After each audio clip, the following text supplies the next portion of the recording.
So for a different talk, I divided birds up, the birds was around here, birds of southeast Wisconsin, into 4 different groups. Great. And you can almost do this, some of them are in 2 different groups. So the permanent residents are the ones that are here all year round.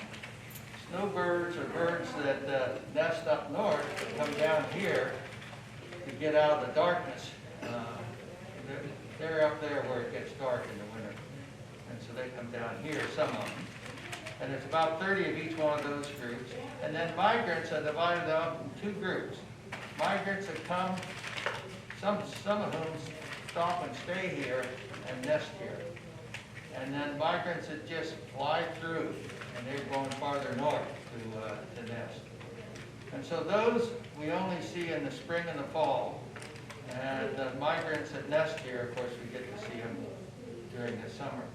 If you add together the migrants that nest here and the permanent residents that nest here, total number of nesters in this list is about 110. Now, I have a book back here where birders very diligently tried to find where birds are nesting in Wisconsin, and they ended up with about 230 species. Oh my goodness. So I'm quite a bit less than that, but of course this is only for southeast Wisconsin. It doesn't get up into the north area. So, so altogether, this number should be somewhat higher. Most birds I've ever seen in a year in Wisconsin is close to 200. But I suspect a good birder working hard at it can get up to 250 in a year. So we're going to talk about the migrants this time. We're not going to talk about the snowbirds. We're not going to talk about the permanent residents. We could do that, but I just chose to, since it's spring, to talk about migrant birds that are coming back or coming through. Okay, so now I've got to switch and get to a different topic.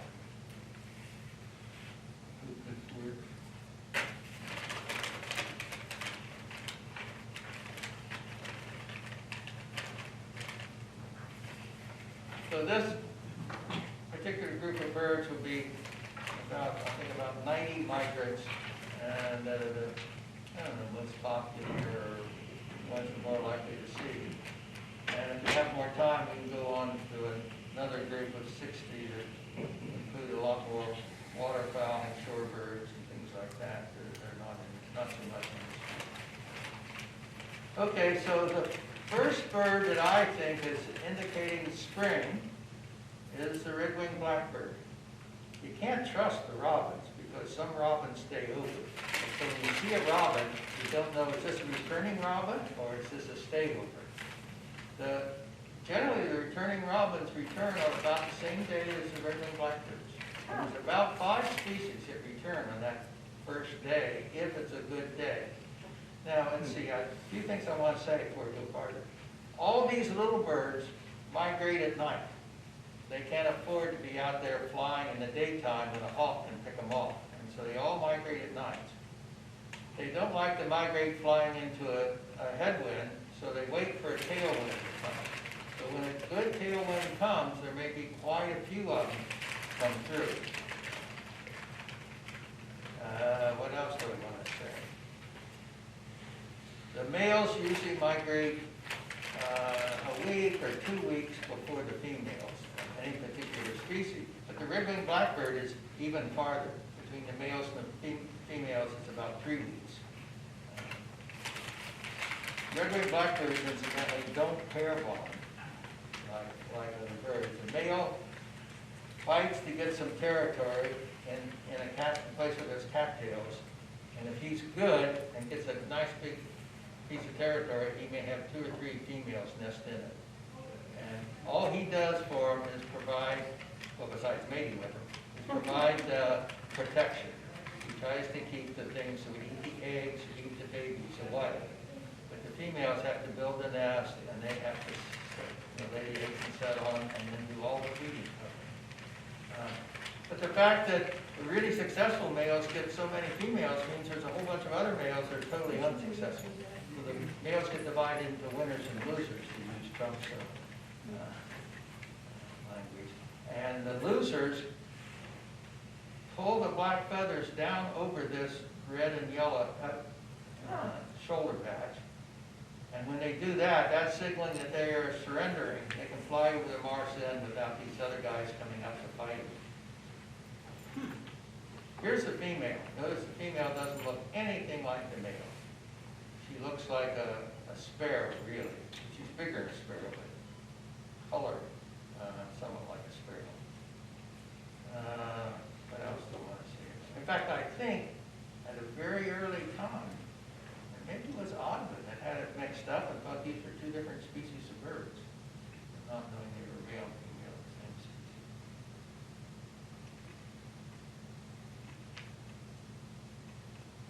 As I say, the robin comes back about the same time. The male robins, is a male breaking blackbird.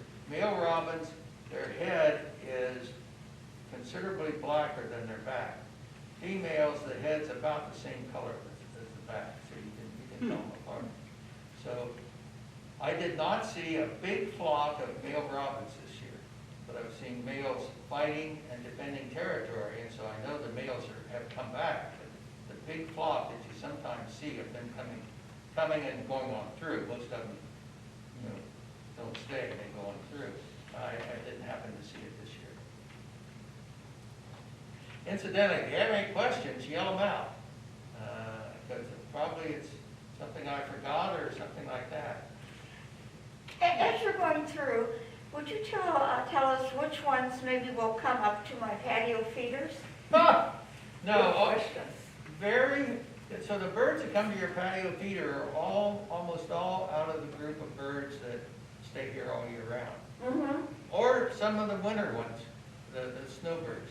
But of the migrants, I don't think too many of them will come. Now this for song sparrow will come and eat off the ground under the feeders. Okay. But he won't fly up to the feeder and land on it.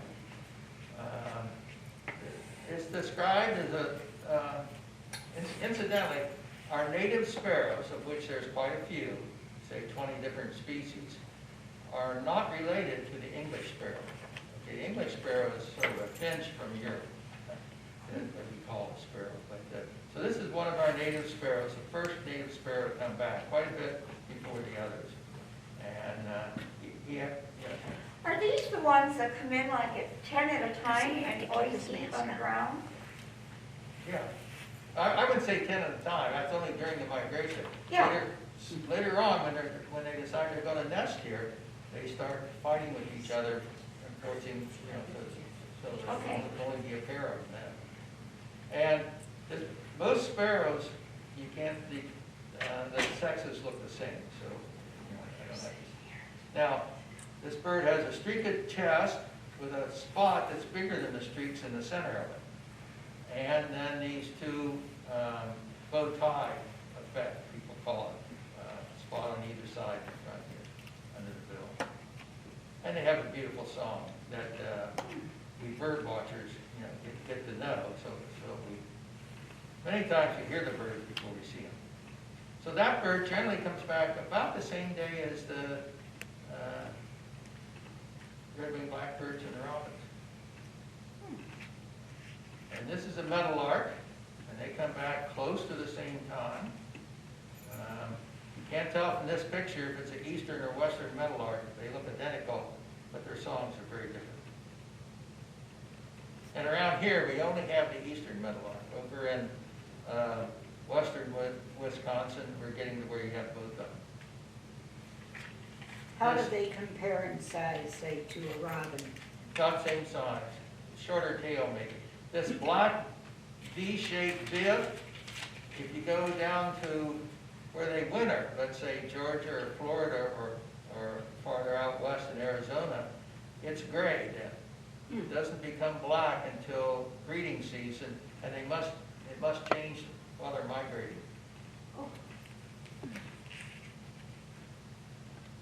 Meadowlarks are getting rare in Wisconsin. We used to have them nesting out at Haven Woods every year, but And I think they still are nesting across the railroad track from Haven Woods over in the, what do you call that, the military, National Guard place. But I don't think they're nesting out there now. Sandhill cranes, they come close to the same day also. Now, someone looks at this picture. I've got two pictures here, and one shows sandhill cranes as being gray, and one shows sandhill cranes as being brown. The sandhill cranes are, as far as I know it, the only birds that use cosmetics. Gray is the right color. That's the natural color of sandhill cranes. But what they'll do is, up here on their northern site, is reach down and pull up a clod of dirt and rub that on their backs. You notice it's not on the neck. They can't reach their own neck. But they rub it on the backs and sides. Then the next time it rains, it washes off, and they have to do it again. Do they groom each other? No, not They as do far it as with, I know. they do it with their feet? No, they will. They reach, oh my God. But they reach down and grab the grass sticking out of the dirt and pull, and you get a bunch of dirt on the roots of the grass, and they rub that on themselves. Why do they do that? I don't know. It could be that it's more attractive to the opposite sex, or it could be they're trying to camouflage themselves, Yeah. become less. I don't know which scientists think it is. I also don't know if they do it in Florida. And most of the sandhill cranes from here go down to Florida or near Florida. Where do we see them here? Oh, there's a lot of them. Yeah. They're out in the country. Incidentally, for the last 3 years, and I'm not sure about last year because of the pandemic, but say for 3 years before that, we've had a pair of sandhill cranes come to Haven Woods and nest there, and they've been successful. Each time they hatched one chick, probably had 2 eggs and hatched one chick, and something gets it, either dogs that are people are walking or coyotes. I don't know which, but in about a week it's gone, and then they leave. But why did they nest in Haven Woods in a city? And I think it's the thing, if they go out in the countryside, there's so many other cranes competing for space that they get driven off. They're one of the weaker ones, pair. They mate for life. There's huge flocks of sandhill cranes around Shawano, Wisconsin. Well, See- they don't you stay. see them flying. What? They don't stay a flock in the summer. That's just in the spring and the fall when they're migrating that they're in flocks. Particularly when they're getting ready to go south. They get together and hang around for a long time before they go. And they actually go from here down to Indiana, certain park down there, and they'll stay until Christmas time. And they don't leave from Indiana to go down to Florida until getting close to Christmas time. Are these the same cranes that migrate by the thousands out in western Nebraska Yeah. along the? Well, there are 2 different sizes. You know, why they don't call them 2 different species, I don't know. I would call them, but there's, I can't remember the words, but the larger ones and the smaller ones. One's comes up to about here on me, and the other one's smaller. We have the taller ones here. And I think the ones on the Platte River that you're talking about are mainly the smaller ones. I'm not sure of that. But I think the smaller ones go up into Canada more so than ours. This is a killdeer. They come, you know, maybe just a couple days later, but very close to the same time. And it's the only plover that has 2 stripes on its chest instead of 1. And they nest on the ground, so they're very vulnerable to predators. And so they have this thing called the Wounded Wing Act, where she drags a wing behind her. That's what she's doing right here. Limping along, dragging her wing to cause the predator to go after her, and she'll just stay in front of it enough and lead him quite a distance away before she gives up and flies away, and then later on comes back to the nest or the young. They never have more than 4 eggs in the nest, and here you can see a female with 4 young. And so that's all of them hatch. And you can get out and catch them on the day they hatch or the next day. But after that, they're so quick, they're pretty darn hard to catch. But still, they don't fly for many, many days. Okay, this is wood duck. So the geese and the mallards, I believe, stay around here and don't go on south. So, but the wood duck is a migrating duck, and I have seen one of these, a pair of these already. They're one of the most beautiful ducks. They're closely related to the mandarin duck it's in China, and maybe a little more beautiful than this, but it's hard to do. These ducks nest in trees, pretty high off the ground, so say 20 feet up in a hole. And when the eggs all hatch, she hops out of the hole early in the morning, when the sun's just coming up, and stands down on the ground and calls them, and one by one they climb up to the hole and then jump out and fall. They bounce when they hit, but they don't have any wings with feathers on them to hold them or anything. So, but she gets them in the water. Now, sometimes there's not enough trees with holes, and so when one female leaves, another female will go in and lay her eggs in there. So I saw one female that had 18 young one day, and she must have had 2 other females putting eggs in to hatch out 18. But the turtles get them pretty fast, and the numbers come back, and numbers keep getting smaller and smaller. So, tough life. Grackles, I have not seen a grackle yet, but I've been told that they're back, but I haven't seen them. Eastern bluebird, I have not seen one of those yet, but I think they should be back, but I don't know. Aren't the bluebirds fairly rare now? Well, bluebirds are cavity nesters. Let me say something about birds. Birds either nest in cavities or they have their nest out on a branch or shelf or something like that. Outdoor nesters, I guess I would call them. And all birds of one species do it one way. And then further, when you talk about where birds roost, they either roost in a cavity or they roost out on a branch at night. And all the birds that are cavity roosters are cavity nesters. And bluebirds are. And so people are putting up boxes to take because they cut down the dead trees, unfortunately. If you have trees that are dead and have some woodpecker holes, then maybe the bluebirds would use them, but not enough people leave dead trees around, so we did put up boxes for bluebirds. But there are other cavity nesters around, and 2 of them, one of them is a swallow, first swallow to come back, tree swallow. And the other one is our house sparrow.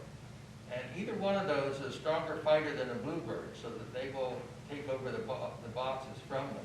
So someone has to go around and throw out the nest of the sparrows or the tree swallows if you're going to have bluebirds nest in the boxes. And that's a thing. Someone has to help. They don't do very well. But they do go into the woods and find a few trees that have dead trees that have woodpecker holes in them that they nest in. And so they're still around, but not, as abundant as earlier times. Eastern phoebe. Phoebe's a flycatcher, and so you'd think it couldn't come back until the temperature gets up to, well, let's go back. So are bluebirds. Bluebirds tend to eat insects, and you ask, how can they come back before the temperature gets up to 50 or 55? Insects can't fly until the temperature gets up to in the 50s. But there are some insects that come out and climb up a stem and start eating on it, and they don't have to fly. And if you watch a bluebird, it'll be sitting in the tree looking at the ground, all of a sudden it goes down and grabs an insect off of a stem and goes back up. So that's how they do it. They're eating the insects that are out but not flying. And that's the same thing the phoebe is doing. Phoebe is the first true flycatcher that comes back, and quite a bit earlier than any of the other flycatchers. And I haven't heard about those, but we're probably too early for those now. Great blue herons, I haven't heard of anybody seeing them, but they could be back now, but if not, they'll be coming very soon. I was visiting a place where the Milwaukee River has a bend that produces still water, and it still has ice on it today, this morning. And so the great blue herons, of course, are going to wait to come back when the ice is gone. But it's gone enough that they could be around enough. But I haven't seen any yet. Okay, flicker. Look, flickers are woodpeckers. We have 3 species of woodpeckers that are here all year: downy, hairy, and red-bellied. Flickers are a migrating woodpecker that comes back in the spring. And now the authorities recognize 2 species of flickers. So in the east, we have what's called the yellow-shafted flicker. You can see the yellow on the one side of the feathers when you look at it from the bottom. The western one is called red-shafted, but it really has a salmon color on its underside, where this one's yellow. So these are all eastern flickers. And now you'll notice that this one and this one and this one have a black mark. We call that mustache mark there. And this one doesn't. Well, she's a female, and these 3 are male. That's the difference between male and female flickers. Yellow-shafted flicker. The word shafted has to do with the fact that these feathers are the ones that archers use to glue on their arrows. Take these tail feathers, split them in 2, and half a feather, 3 of them on an arrow. Back in the time that you used real feathers. This is a woodcock. How many of you have seen a woodcock? One. Not sure, I think I have. Well, they're pretty common, but they are very well disguised. In fact, you can sort of tell looking at this. Now, okay, let me go on. Here's another.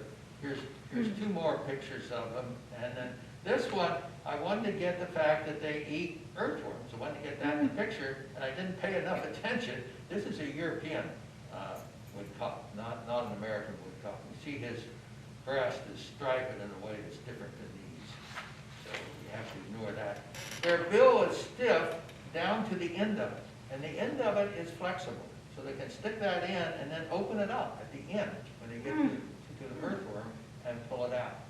And they eat almost entirely earthworms, and they're very good at it. Now, how do they mate? Okay, it's a mating ritual.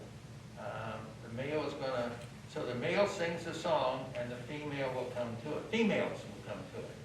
And there's no pair bonding. He doesn't stay with her. Once she's mated, she goes off somewhere and builds a nest and takes care of the young. Which is true of all these sort of, what group of birds do you call them? Shorebirds, like, but they aren't shorebirds here. In the evening or the early morning, during a little bit later in the year than this, he's standing on there and he goes, eh, and he turns around, goes, eh, turns a little farther, eh. That's called painting. I don't know why. He does it 4 or 5 times and then takes off.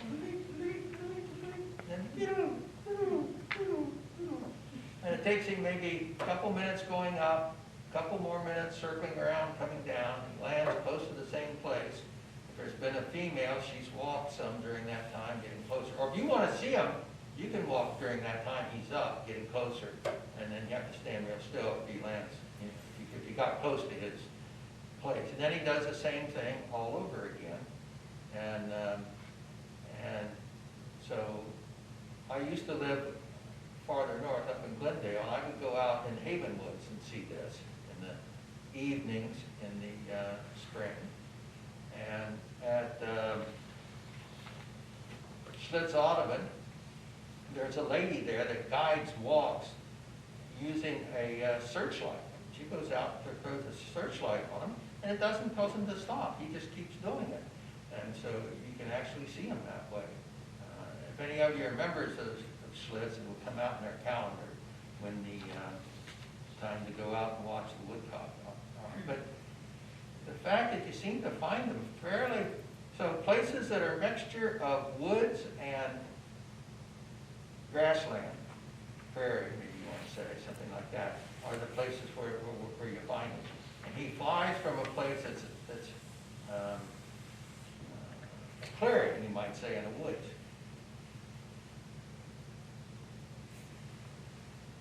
Okay, and this is the yellow-bellied sapsucker.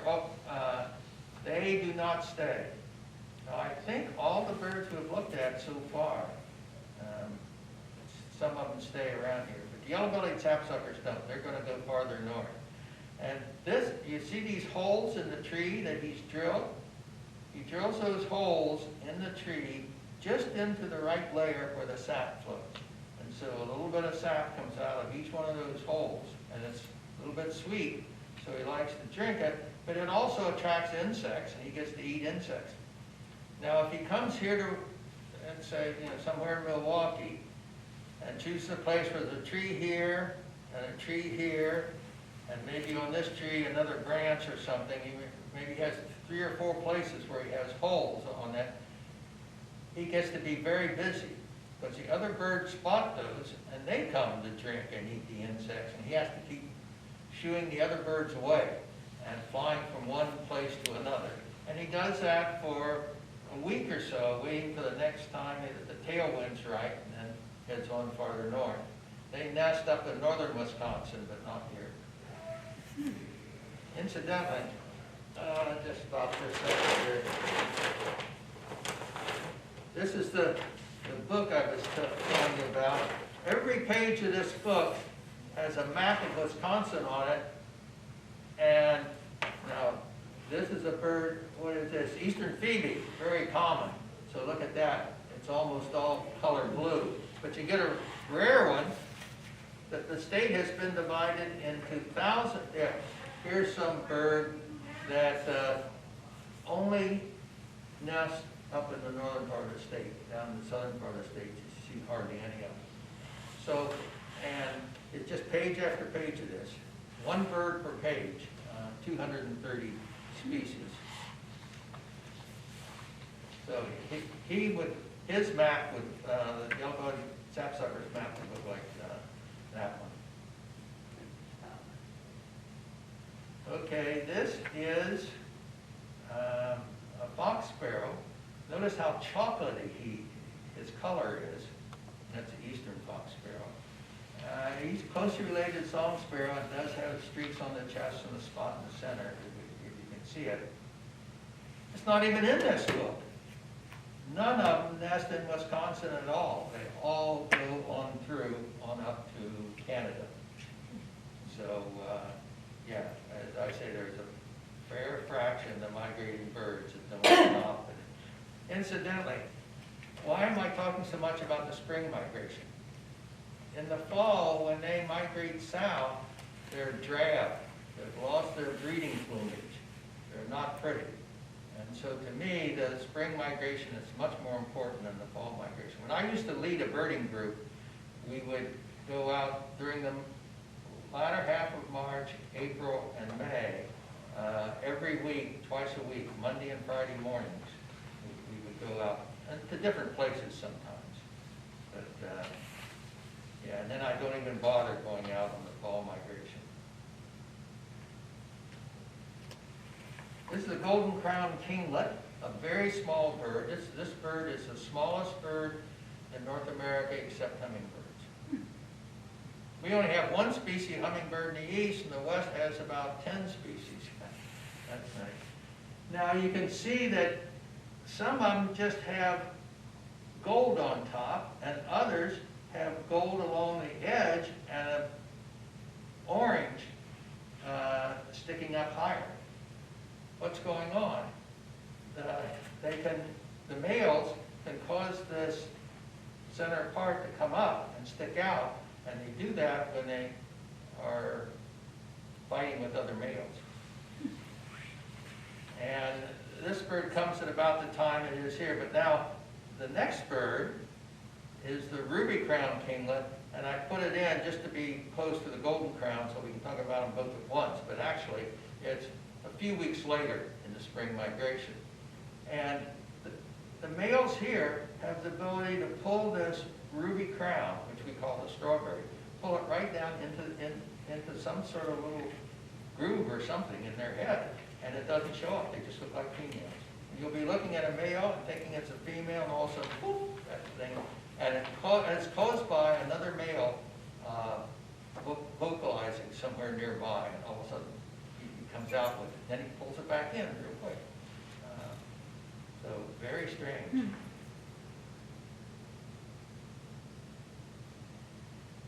Brown creeper. We only have one creeper in North America, the brown creeper. If you go down to Central or South America, there's many different species of it.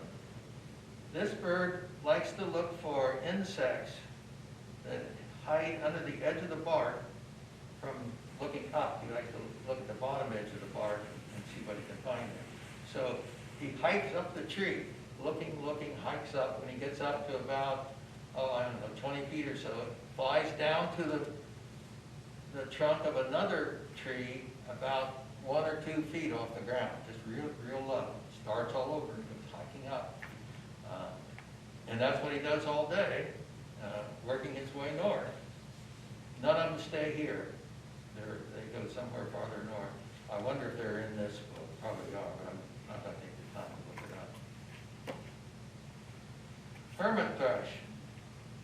There's a number of different thrushes that come through here. Incidentally, I should stop and say why we're so fortunate to have so many birds. This is a wonderful place for bird watchers, and it's due to Lake Michigan. Lake Michigan has a long shore that's north and south, and so many birds like to get along the shore and just follow. That's a way they know they're going in the correct direction.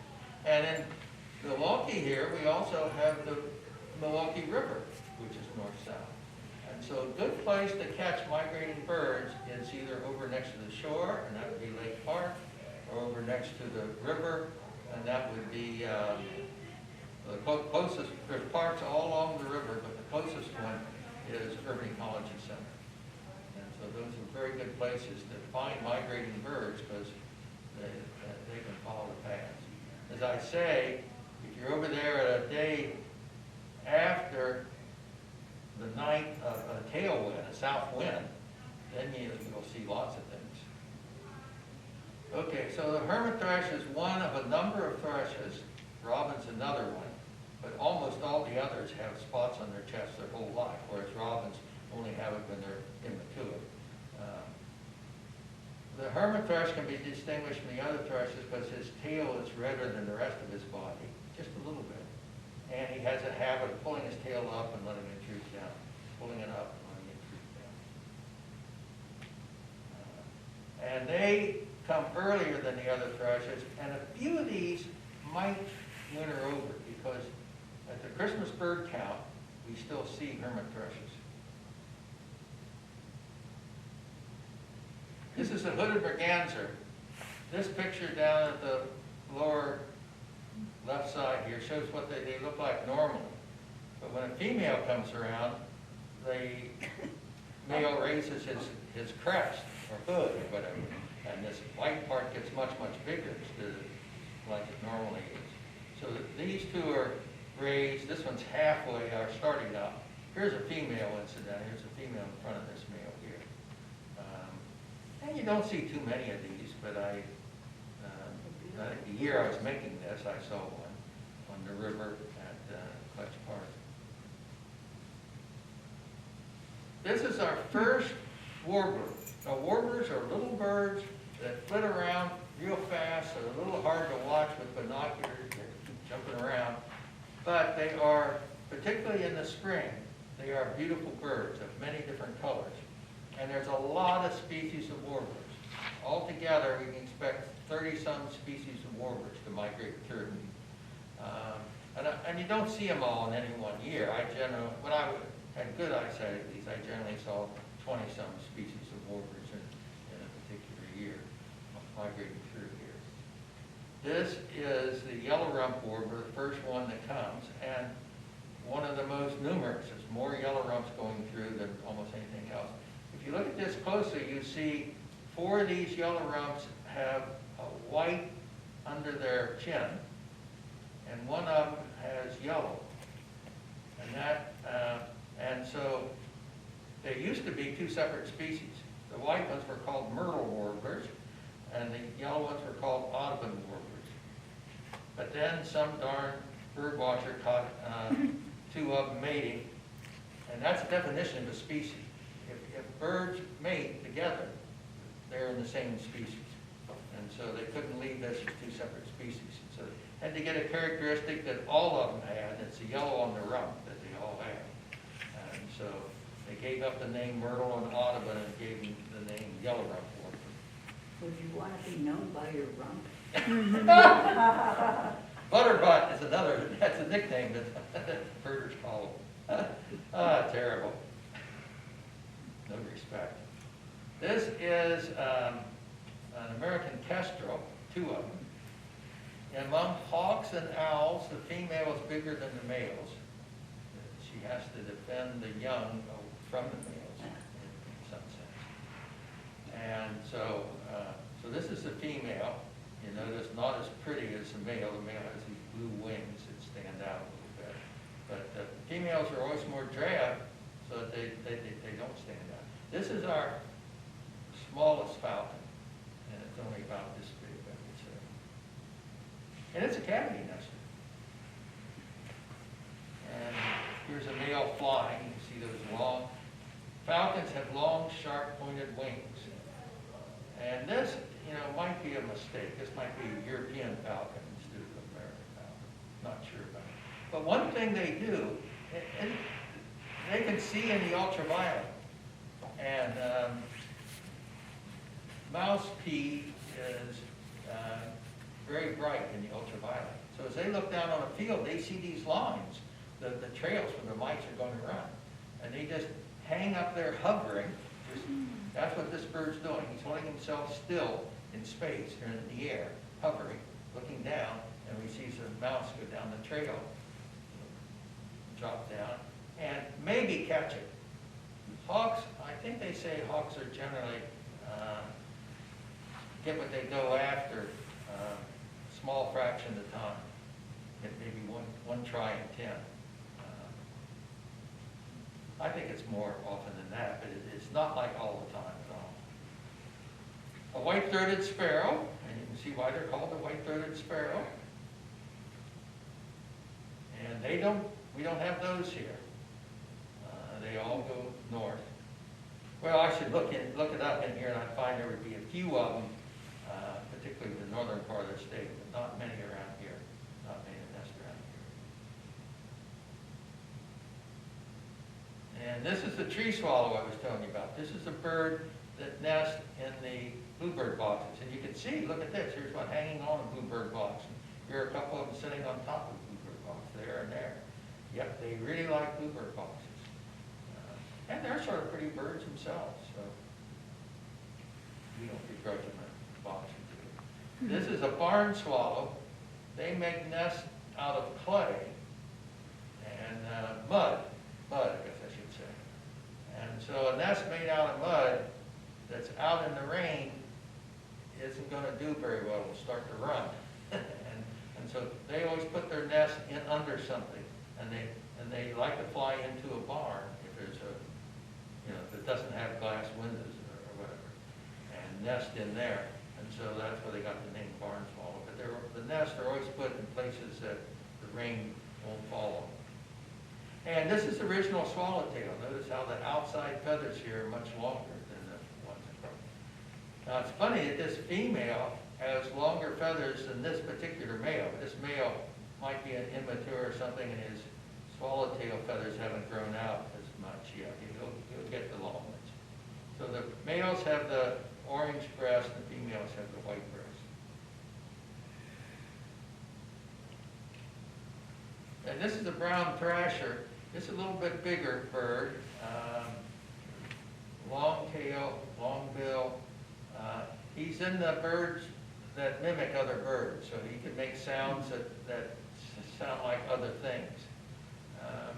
And last year, or maybe it was the year before, I found one of these birds in January, and he was coming to a feeder over in Lake Park.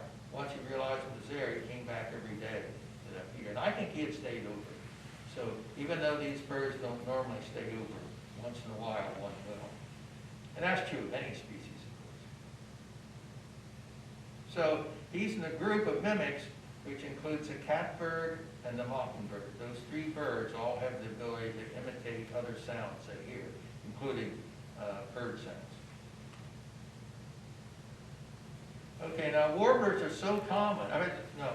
There are so many species of warblers that I can't put a species on each page. It would be turning too many pages. So I cut them together in groups of 4. And after the yellow rump warblers come, these guys are among the next ones. And we're getting toward, we're somewhere in April by this time. This one is a palm warbler, and he has a little bit of a chocolatey crown on top. This guy gets down and walks on the grass more than most warblers. Most warblers up in trees. He likes walking on the grass. Black-footed green warbler, you can see why it has that name. And yellow warbler, if it's a male, it has red stripes on its chest, fine streaks, I should say. The female doesn't have the red streaks, she just has a bright yellow chest. And then the common yellowthroat, the male we call the little bandit, looks like the Lone Ranger. The female doesn't have that black mask at all. These two warblers are the most common warblers to nest here in the Milwaukee area. And so these two we do see all summer long because they're staying around nesting. Almost all the rest of the warblers go through. There'll be 1 or 2 others that may stay occasionally, but not as often as these. Okay, now I'm continuing this business of doubling up. So this side of the thing shows the white-crowned sparrow. You notice he has the white and black striped head, usually. Occasionally it's brown and tan, which is similar to that white-throated sparrow. These are sparrows. I said the wrong thing. These are sparrows. So the white-crowned sparrow does not have the difference between it and the white-throated sparrow is this guy doesn't have the white throat. The top of the head looks similar. And then chipping sparrows. Chipping sparrows stay. We have those. They like to nest in our spruce trees. White-crowned, like the white-throated, goes on north and not around. 2 species of wrens that come back earlier than some others. The house wren that nest in your little wren box that you make. And it has a longer tail and a longer bill than this winter wren. Notice how small this bill is on this guy and how short the tail is. And these guys don't nest around here. They continue farther north. They have the longest phrase in their song of any bird. They'll sing something that goes on for half a minute, say. And I don't know if they repeat the exact same phrase or if they change it up the order of the parts or whatever. I can't remember that long. And the song of the house, the song and the scolding sound that they make is well known. Okay, and we get a lot of vireos, but I picked out as an example here 2 different species that stay in nest around here. Red-eyed vireo and warbling vireos. Now, if I told you there's probably almost as many red-eyed vireos nesting in Milwaukee County as there are robins, you'd say no way. But the difference is the robins get down and walk around on the ground and they're looking for earthworms. The vireos never come down to the ground. They eat caterpillars off the leaves of trees, and they're up there in the trees. They never come down, and you have to know their song, or you're not going to know they're there. But and they have a song that they sing over and over, short phrase, something like "Dio, di, here, and just keep singing like that, without a pause for a long time. They can eat a caterpillar in that short pause in between. So You don't even know if they're eating or not. Whereas the warbling vireo has a warbling sound that sounds most like our house finch. And it is such a plain bird that, who would be able to pick this bird out of anything else? So all the warbling vireos that bird watchers find, they find because they hear them first, and they start looking for them, then they finally see it. So, but I won't show you any more vireos, because that's... Okay, wood thrush. This is a thrush that stays here. I mean, some of them, not all of them. But not in our yards, but in our parks, and also out in the countryside around here. And thrushes have the most beautiful sound. It's said to be an ethereal quality. And the reason is they have two voice boxes. So they can make one note with one and a different note with the other one. And they're generally harmonizing pitches.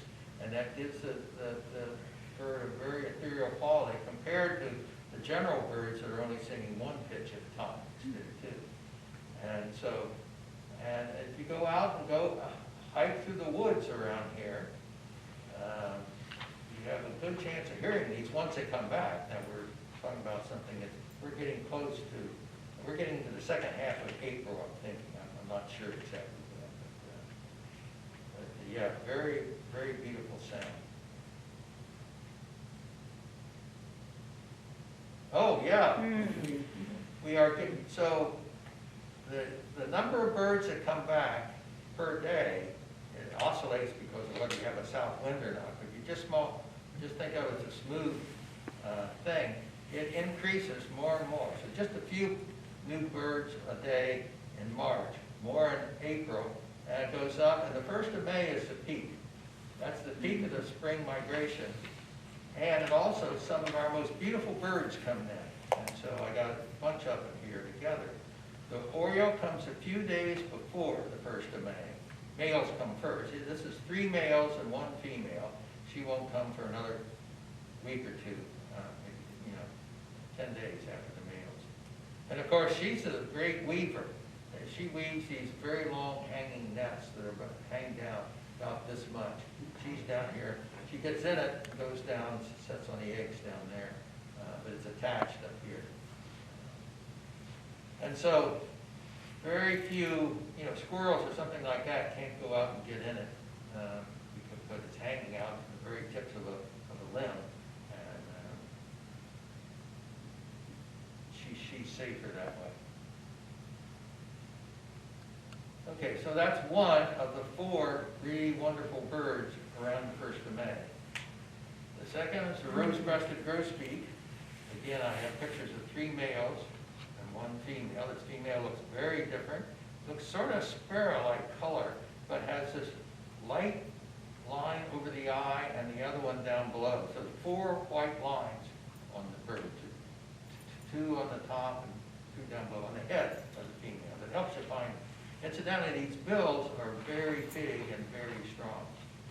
If you're in the business of netting birds to fan them, and you have to go to the net and get the bird out of the net, and sometimes it's tangled up, you don't want to have one of these guys bite you. It is bad news. They'll draw blood. Okay, indigo bunting. Any bird that is blue, it's not due to pigment. It's due to internal reflections. Maybe I should say refractions, I don't know. Anyway, in the good sun, they look like these, maybe like these 3 top ones. And on a cloudy day, they look black from a distance, like this guy. This must have been taken on a cloudy day. There's not enough sunlight to cause the blue to express itself, I guess I would say. And here's the female. She looks brown, but not like a sparrow. She's just uniform brown. But if you look closely, her wings and her tail have blue on them a little bit. And this bird is usually found singing from the top of a tree. So you're looking up, the trees are just beginning to leaf out, not much leafing out yet. You're looking up to the bird. bird at the top of the tree, trying to figure out is it blue or not. Well, we're back to warblers. These are couple warblers that nest on the ground instead of up in the, and feed on the ground pretty much. So they're in the woods, but they're walking on the forest floor instead of up in the trees like the other warblers. And so they have to have a louder call to find each other. And this is an ovenbird that says something like, teacher, teacher, teacher, teacher. The only bird that gets louder as it goes through its song. And water thrush. And then, the brightest bird of all, the scarlet tanager. This is a few days after May the 1st. Again, 3 males and 1 female. So those 4, if the Oriole, the grosbeak, the indigo bunting, and the scarlet tanager, you can get all 4 of those on your feeder at the same time. That's amazing. You get 3 of them on your feeder at the same time. It's wonderful. Scarlet tanagers don't come to feeders very much. So let's go back to the Oriole. The way to get the Oriole to come to your feeder is to put orange halves on the feeder at first. Then later on you can leave grape jelly, and they like that. But they're attracted to the orange probably the same way that they're attracted to the orange color of another male. They come ready to fight. Do you break the orange up so they can get to it? Most people just cut the orange in 2 and put the half orange with the cut side up on the feeder. And you put it out a few days before the 1st of May. 2 or 3, 4 days. Yeah, now, they generally nest in frequent areas close to water. And so if you're along a river or something like that, you have a much better chance. Ooh, don't mess around here, so now you're messing things up. Of getting Orioles. Oh, shoot. Okay. And I was surprised to find that the grosbeak nest in Milwaukee County, but I've never seen them in any of the parks in the northern half of the county. I don't know why they nest down at, what's that big park in southwest? Whitnall. Whitnall Park, yeah. Yeah. They nest down in Whitnall Park because I've seen them at the feeder in Whitnall Park in the middle of summer, and they wouldn't be there if they were migrating on north.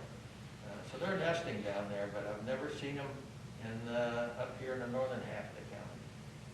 But generally, if you look on the map for them here, they're throughout the state. Okay, red star, this picture makes you think the bird is bigger, but these birds are warblers, and they're as small as those other warblers. They are one of the warblers that occasionally nest here, and during the time that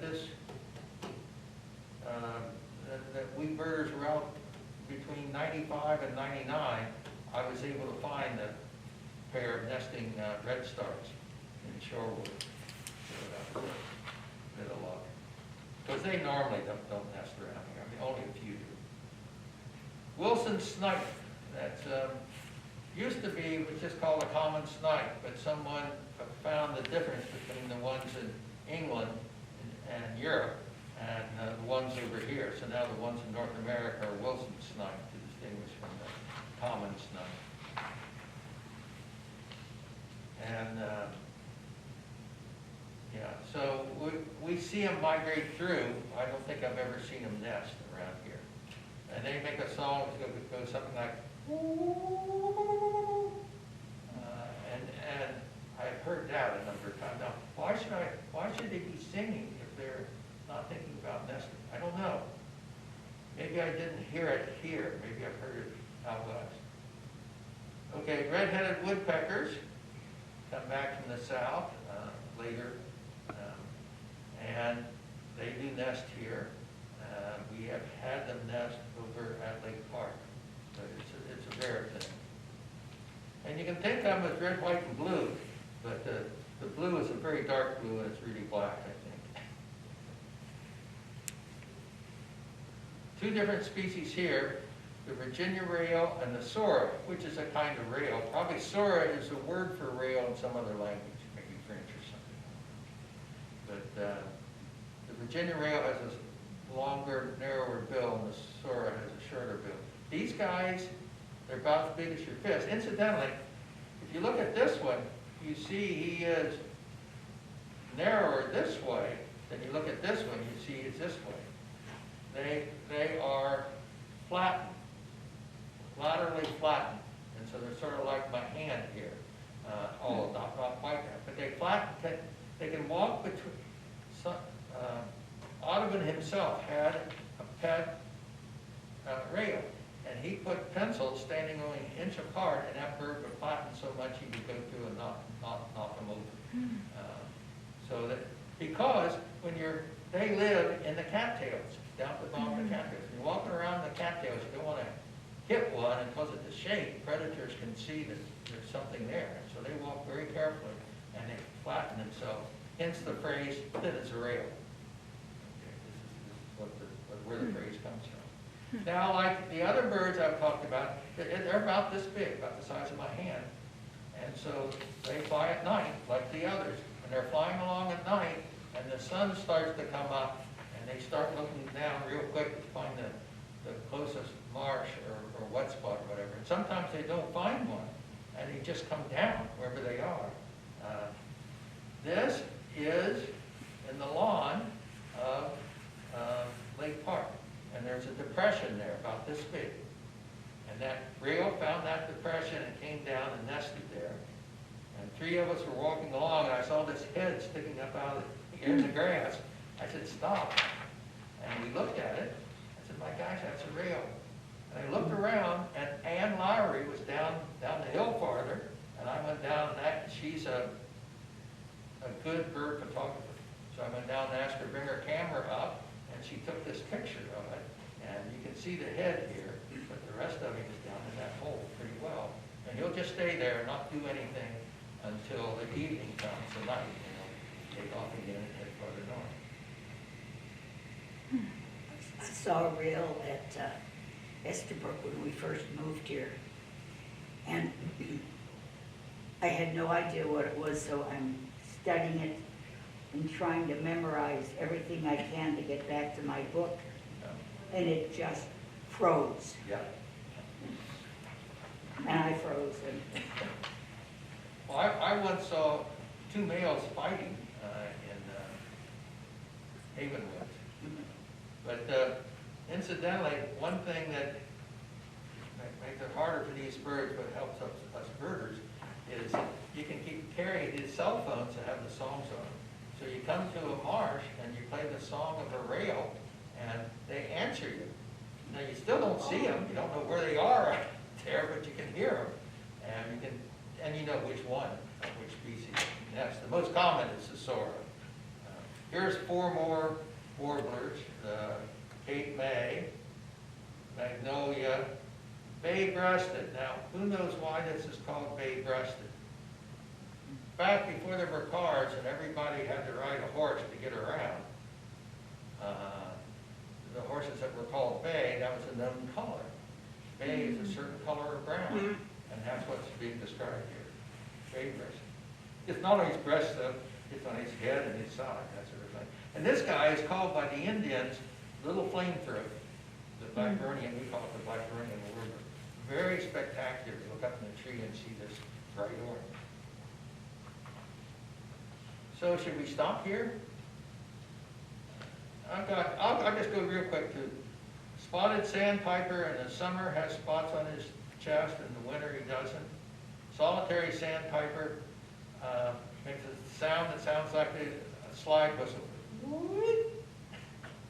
And bitter, here's one that's stuck out in the open, and you can see it. This is what they normally look like, and you can't see them at all. Oh my gosh. They're about this tall, and they make a noise that goes like um-ka-chunk, um-ka-chunk, um-ka-chunk. And they're gulping in air and then blowing it out to try to attract the mate. Does the sandpiper stay around here? Spotted sandpipers will stay if you have a place that, so for instance, one year after they were constructing ponds out at Havenwoods, there was places that were sandy, and so they stayed for a year or two, and then after that, we didn't have them again. Oh. But I would think along at edge of Lake Michigan, where there might be places where they nest. There's two different kinds of flycatchers. The kingbird is a very fierce one, and he nests out in the open. And the crested flycatcher nests in cavities, old woodpecker holes. And so they don't have to fight off the crows like the kingbird does. The kingbird would just take on a crow. It's amazing. Even though it's not as big as a robin. And here are two teal. Teal means small ducks. These are small species of ducks. And you notice here's a green-winged teal standing in front of a mallard. You just see half of the mallard back there. Look how much bigger than a mallard is compared to this teal. It's only half as long. And blue-winged teal nest, I think, in abundance up at Horicon, and maybe a few green-winged teal. Okay, these are all birds you see at Horicon. Caspian tern is pretty big. Black tern is one of the smallest terns, not much bigger than a sparrow. And yellow-headed blackbird. Isn't that a beautiful bird? We used to have those in Wisconsin, in Milwaukee. But white pelican. This bird has a tremendous wingspan. There's only one bird in North America that has a bigger wingspan. That's a California condor, and its wingspan's only, on the average, 1 inch bigger than this one. And then there's nothing else within 18 inches.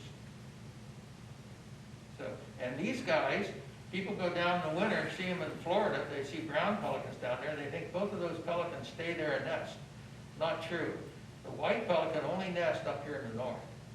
They're down in Florida just for the winter. And I think their path is to fly from Florida west to get to on the Mississippi, follow the Mississippi north, and then get off and go to they go up into Canada, North Dakota, Minnesota, and more recently into Wisconsin. And they are found at Horicon now. Okay, two species of cuckoo. The interesting story is birders rarely see a cuckoo. They are really sort of secretive birds. And then when we got peregrine falcons, someone analyzed the bones of what they eat, found out they're eating a lot of cuckoos. There's more cuckoos around than the bird watchers knew about. But they're just quite secretive. And bobolinks and dickcissels are birds of grasslands. And we see them in the city here some, but mainly they're out in the country around here. The bobolink, notice the male is mainly black and white in the breeding plumage. But in his off-season, he looks like this female. And so a whole flock of hundreds of these birds that look like this, which is a mixture of males and females, will leave here and fly down to Argentina. And they're called rice birds in Argentina, and the people raising rice down there hate them. Because if you get a big flock of thousands that come and land on your rice, it's not too good. Okay, thank you.